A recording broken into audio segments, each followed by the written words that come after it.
My sister mocked me at her promotion party. She still works retail, poor thing can't even afford real heels. Everyone laughed. Then my manager walked in, looked at her and said, "Funny, she's your boss now." The room went quiet so fast you could hear her necklace hit the floor. My name's Lorraine. I'm 34 and have lived in Allentown, Pennsylvania my whole life. I'm the kind of person who takes pride in things people usually overlook: consistency, hard work, dependability. I've been working in retail since I was 19, and I'm now a senior floor manager at a luxury department store chain called Dunshire and Bailey. It's not sexy to most people. But I have a team I care about, regular customers who know me by name, and I earn a solid income. I've made a life that works for me. My sister, Marlena, is 2 years older. She moved to New York right after college, started working in marketing, and quickly climbed the ranks. She's always been the golden child, valedictorian, scholarship recipient, the one who got out of our small town and made something of herself. And I'll admit, she's successful. Polished. Impeccably dressed. She has a nice apartment in the Upper West Side and eats at places where you need a reservation 3 weeks in advance. But underneath all of that, there's always been something else. A streak of condescension. Marlena doesn't just want to succeed, she wants people to know she succeeded more than you. We didn't grow up rich. Our parents divorced when we were kids, and it wasn't a friendly split. Dad remarried quickly, and Mom held everything together working nights at a warehouse and cleaning houses during the day. Marlena and I shared a bedroom until she moved out at 18. Back then, she swore she'd never come back to Allentown. I didn't blame her. Things were hard. Over the years, we drifted. Family holidays became fewer. Texts got more formal. I'd hear updates about her life from mutual relatives. Marlena got a new title, Marlena's company landed a client that's going public, Marlena's flying to Paris for a brand summit. Every once in a while, she'd call. Usually just before a major event where she needed a plus one. I'd long made peace with the fact that we weren't close. But I wasn't prepared for what happened at her promotion party. She sent me an invite a month before, texted me the link with a casual, "Hey, thought you might want to come."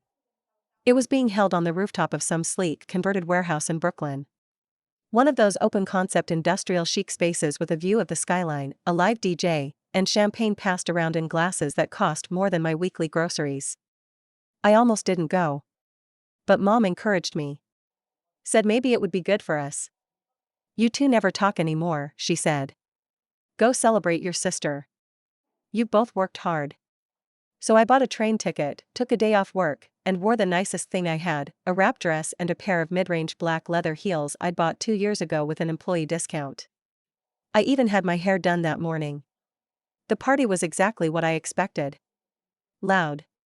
Stylish. Marlena was already surrounded by people when I arrived. She was dressed in something sleek and probably designer, with hair that had clearly been professionally styled and makeup that looked like it came from a Vogue shoot. She greeted me with a quick air kiss, introduced me to a couple of her friends, who immediately forgot my name, and then drifted off into another circle. I stood around nursing a drink, half smiling, nodding when someone made small talk. I tried to be polite. Tried to blend in. About halfway through the night, someone tapped a glass and Marlena stepped onto a small raised platform near the bar. She thanked everyone for coming, started talking about her career path, the ups and downs of building her portfolio, and a brief humble brag about her firm being acquired by a larger agency. And then she paused. She looked directly at me. "And of course," she said, "I want to thank my little sister Lorraine for coming all the way from wherever she works now. Still retail, right? Poor thing can't even afford real heels." There was a pause. Then laughter. Loud, sharp, full-bodied laughter. Some of her friends turned to look at me. I felt my face flush. My chest tightened. I stared at her, trying to see if she was joking, but there wasn't even a trace of guilt. Just that signature Marlena smirk. I wanted to shrink into the floor. I opened my mouth to say something, I don't even know what, but then someone touched my arm. "Lorraine?" I turned. It was Helen, my regional manager.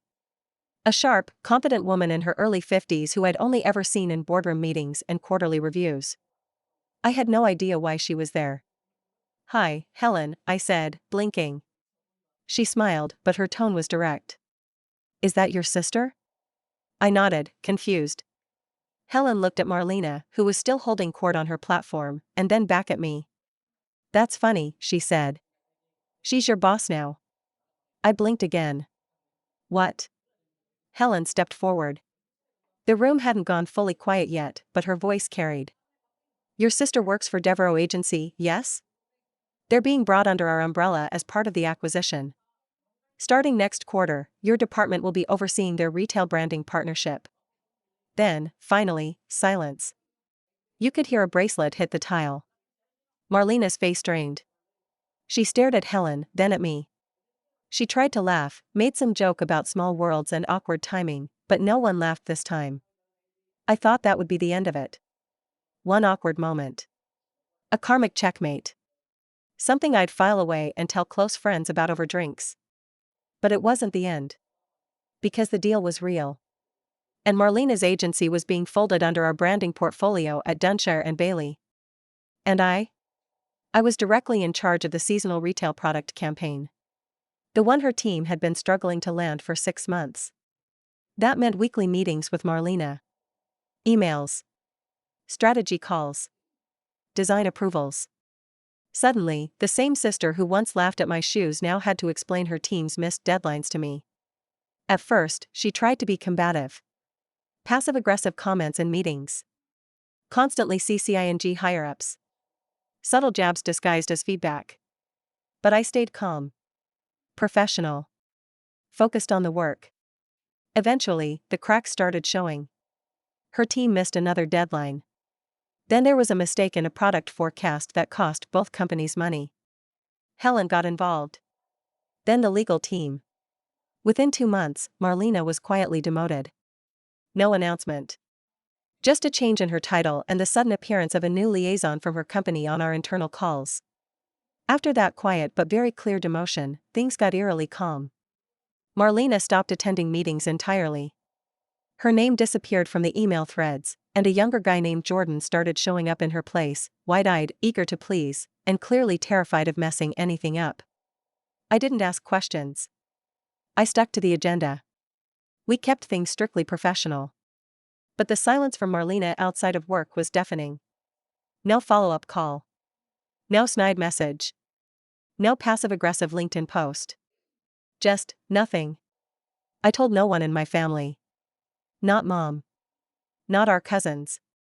Not even close friends. I didn't want this to become family gossip. Honestly, I didn't even know how to explain it without sounding vindictive. The truth was, I wasn't trying to get revenge. I was just doing my job. Still, the emotional whiplash of it all lingered. One day, about 3 weeks after she vanished from the project, I was walking into the Dunshire and Bailey flagship store in Midtown Manhattan. I go there twice a week now, kind of a satellite role I'd taken on as part of our brand strategy shift. It's a sleek, multi-level location on Fifth Avenue, the kind of store that still has personal shoppers and piano music in the perfume wing. I was halfway through the cosmetics floor, talking with one of our floor leads, when I saw her. Marlena. Standing near a table of Marc Jacobs bags, staring at a handbag she probably would have mocked 5 years ago. She looked different. Tired, maybe. She was wearing flats, Marlena, something I never saw her wear, even back when we were broke kids sharing a twin mattress. She spotted me before I could slip away. Lorraine, she said, just above a whisper. I turned, unsure of what was coming. She stepped toward me slowly, carefully, like someone testing ice. Do you have a minute? I looked at my watch. I did. But more importantly, I wanted to know what this was. We ended up at the small cafe inside the store. It's mostly for VIP shoppers and managers, so it was quiet. White marble tables, leafy decor, soft music playing overhead. Marlena ordered tea. I got black coffee, mostly just to keep my hands busy. She looked down at her cup for a long time. No theatrics. No posturing. I'm not here to apologize, she said finally, because I don't think you'd believe it if I did. I didn't say anything. I just waited. But I want to say. I see it now. You. Everything. What you've built. The kind of person you are. Her voice wavered a bit, but she kept her tone measured. I've spent so many years trying to prove to everyone, mostly to myself, that I was better. Smarter. More successful. I thought that's what made people matter. What made me matter? She looked up at me. But you're respected. By the people who work for you. By your peers. Even by Helen, who terrifies everyone else. And I thought I was too good to even walk through a retail store like this. But look at me now. I still didn't speak. I didn't know what to say. I don't know what will happen next, she continued. I'm not asking for anything. Just, I wanted you to know. I see it. Then she stood, grabbed her coat, and walked out. No dramatic exit. No tearful goodbye. Just Marlena, the woman who once mocked me in front of a rooftop full of champagne-sipping strangers, quietly walking away through the handbag section. And I sat there. I just sat there for a while. Over the following weeks, I thought about that moment more than I cared to admit. At work, I stayed focused. There were brand partnerships to review, a new fall capsule collection launching, and I'd been asked to help recruit new visual merchandisers for our larger metro locations. But when things got quiet, I'd replay her words. The way she said I see it. Like it cost her something to admit it. Our mother called one evening. Said she had spoken to Marlena. That she sounded different. Less sharp. Quieter. Apparently, Marlena had taken a position with a smaller firm in Philadelphia, lower pay, less prestige, but more stability. No more 60-hour weeks or brand ego wars. Mom asked if I knew anything about it. I said I didn't. Which was technically true. Marlena hadn't told me. Not directly. But I could guess. And I understood. We still hadn't spoken again. Not directly. Until she texted. It was a Tuesday night. I was watching TV in bed, eating cereal out of a mug because I didn't feel like making real dinner. The message came through, I'm sorry for the way I treated you. If you ever want to talk or meet up, I'm open. No pressure. Simple. No punctuation flourishes. No fancy phrasing. I stared at it for 10 minutes. I didn't reply right away. Not because I didn't want to. But because, for once, I was the one deciding how the story moved forward. I didn't answer her text that night. Not because I was angry, truthfully, the rage had settled months ago, but because I needed time. To think. To sift through the weight of years, not just the rooftop party, not just the meeting room tension, but everything. The childhood bedroom we shared with the peeling glow-in-the-dark stars. The mornings I waited for her to come home during college breaks. The cold silences when I told her I was staying in Allentown, and she gave me that look, like she already knew I'd settled. Her message sat on my phone like a coffee ring on paper. Small, quiet, but hard to ignore. I waited 3 days. Then, finally, I wrote, let's get coffee. I'm in Philly next week for the district meeting. Thursday? She replied in under 5 minutes. Thursday works. There's a place on 18th and Chestnut. It's quiet. I knew it, actually. Had walked by it a dozen times over the years. One of those tucked-in cafes that smell like fresh bread and have wooden chairs that creak when you lean back. That Thursday, I left my meeting early. I wore a camel coat I'd bought on a whim during a staff sale. It was the kind of coat Marlena would have complimented 5 years ago, before snatching the compliment back with a dig about the brand. She was already there when I arrived. No makeup, hair in a simple ponytail. Reading something on her phone. She looked normal. Not plain, but unguarded. Like she wasn't trying to sell anything to anyone for the first time in years. When she saw me, she stood. Awkwardly. Like she wasn't sure whether to hug me or not. We settled for a smile and a nod. We ordered drinks. Mine was a black coffee again. Hers was some complicated oat milk concoction. Some things, I guess, don't change. We didn't talk about the party. Not right away. She asked how work was. I told her we'd expanded the team, launched a new in-house training program I was piloting. She nodded, genuinely curious, not performing. Then, finally, she sighed. I'd been replaying that night in my head for months. I knew which night she meant. I was cruel, she said. I don't even think I realized how cruel. I thought I was being funny. smart, punchy. And then you just stood there. And I saw your face. And then your manager walked in, and everything shifted. But it wasn't even that moment, it's what came after. The meetings. The structure. Watching you lead. It made me realize how much I'd built my career on presentation. Not substance. I didn't rush to fill the silence. I let it stretch. She continued. I built this image of myself as this boss, this powerhouse. But I don't think I ever really led anyone. I just performed leadership. She paused, you were the real deal. I resented it before I even understood it. She looked down at her drink. I'm sorry, Lorraine. Not just for the party. For everything. For treating your life like it was less than. Like your choices were a joke. They weren't. You did the one thing I never could. What's that? I asked, quietly. You stayed grounded. You didn't chase shiny things just because they were shiny. You built something real. With real people. I thought I was looking up when I looked at New York, but maybe I was just running sideways. That made me smile. Not a big one. But enough that I felt the crack in the wall. We sat in that cafe for nearly 2 hours. We didn't solve everything. We didn't become best friends overnight. But we started threading something back together. She told me about the new job. Smaller agency, smaller team. She was rebuilding, in her own way. Figuring out what leadership actually looked like when it wasn't performed in heels and hashtags. I told her I wasn't going to take the corporate office job in Manhattan. That I liked where I was. That I felt like I was making a difference. She nodded, not with the old Marlena judgment, but with actual understanding. For once, she wasn't waiting to counter what I said with something better. She was just listening. And that was new. In the weeks after that coffee, we didn't fall into daily calls or long text threads. But we did stay in touch. Slowly. Organically. A meme here, a forwarded article there. She even asked if she could come visit Allentown for a weekend.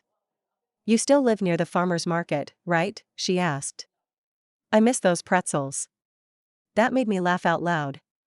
I never thought I'd hear Marlena admit to missing anything about Allentown. We planned it for mid-April. She'd take the train down. I offered the guest room.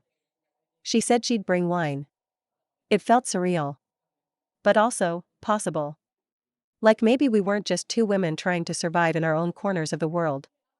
Maybe we were, for the first time, two sisters trying to meet somewhere in the middle. The weekend of Marlena's visit came faster than I expected.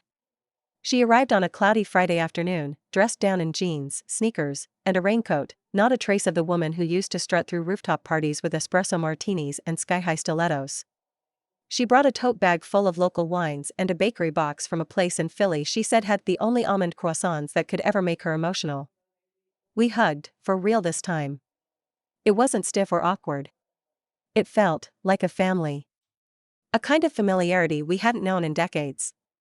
That first night, we cooked dinner together. Pasta, garlic bread, roasted vegetables. We ate at the kitchen table while an old Norah Jones album played in the background. For the first time in forever, we talked like equals. Like women who had taken different paths, each one filled with potholes and false starts, but had made it somewhere solid in the end. On Saturday, I gave her a mini tour of Allentown, not that she needed it, but this time she didn't roll her eyes or scoff. We went to the farmer's market, stopped by the boutique where I get my work shoes, real leather, supportive arch, and on sale. She actually approved, and took a walk through the park where we used to feed ducks as kids. That night, we opened the wine. 2 glasses in, we were relaxed enough to talk about the rooftop party again.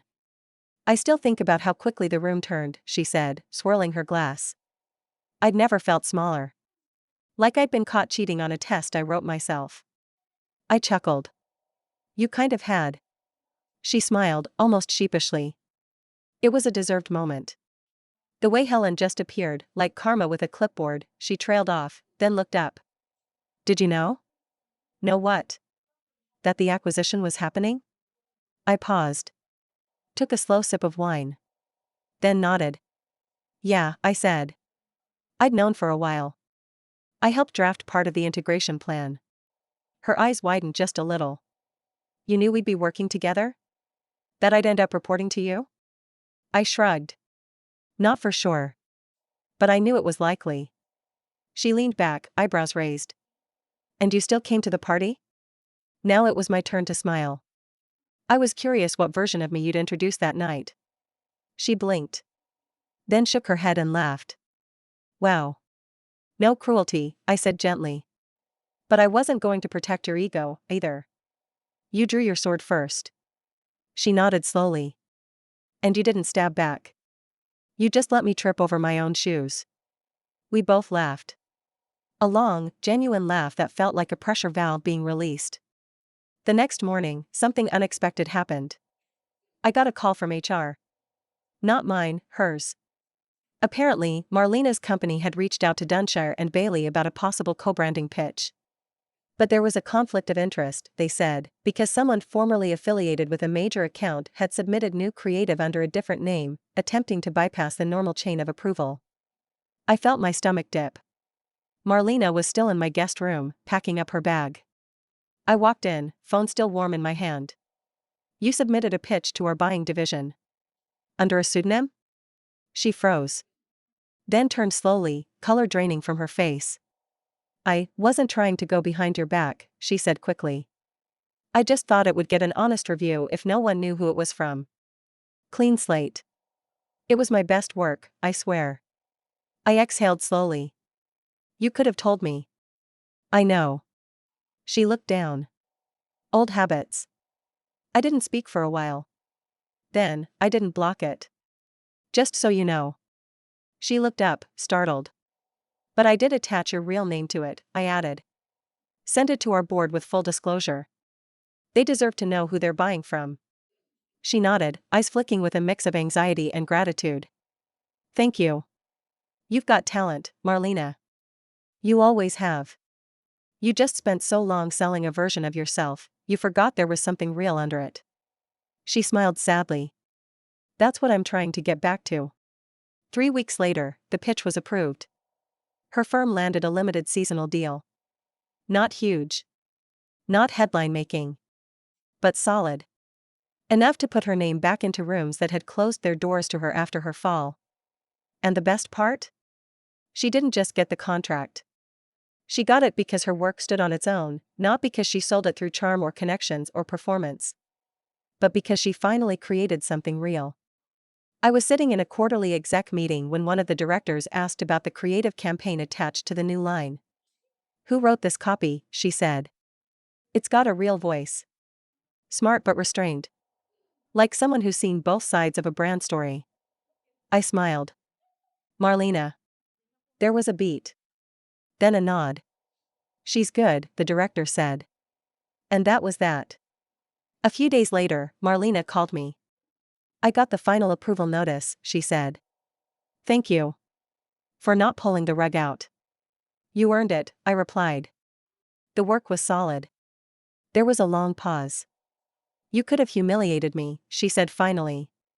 You could have let me crash and burn in front of the entire board. And you didn't. No, I said. But I didn't stop the fall at the rooftop party either. Some things, you have to feel for yourself. It's the only way they stick. She was quiet for a moment. Then said, softly, I'm lucky you didn't give up on me. And for the first time in our lives, I think she really meant it. We talk more now. Not every day. But meaningfully. Genuinely. I visited her in Philly a month later, and she came back to Allentown again 2 weeks after that. We still tease each other. But the jabs have changed. There's no venom. Just sisterhood, imperfect and scarred, but healing. I kept my role. Declined the Manhattan job. Instead, I got promoted within my region. I now oversee brand experience across multiple metro areas, including Philadelphia. Marlena's new campaign? It's performing above projections. People notice. And when they ask who helped shape the creative, she gives my name now. With respect. No digs. No smirks. Just my name, said clearly, like it's worth something. Because it always was. She just had to catch up.